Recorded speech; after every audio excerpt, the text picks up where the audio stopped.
Hey, this is Stephen Galindo with some sacred wisdom, and I'm glad that you could join me this evening. Uh, just wanted to ask you a question, and the question is this: how do you define yourself? How do you define yourself? If I ask you to define yourself, how would you do that? Would you say, I'm a guy or I'm a girl? Or would you define yourself by your skin color? I'm a white person, I'm a black person, I'm a brown person. Would you define yourself by your age, you know, or whether you're married or single or divorced or widowed? Would you define yourself by what you do? A lot of people define themselves by what they do. Hi, how are you? What's your name? And they'll say it, and what do you do? And then we launch into telling them what we do for a living. How do you define yourself?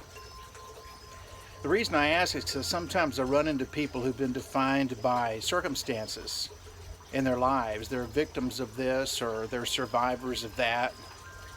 And what I wanted to share with you is just this one little piece of wisdom, and it's this: don't let other people define you.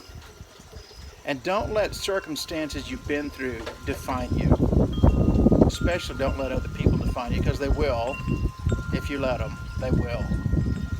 I was defined by other people for a long time, and I believed the stuff that was said about me or thought about me, even though it wasn't real, because I did not know how to define myself.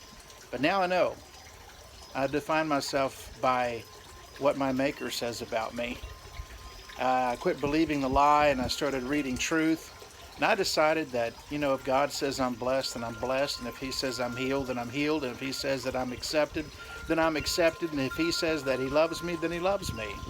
And I'm worthy to be loved. I'm worthy of being accepted. Don't let other people define you.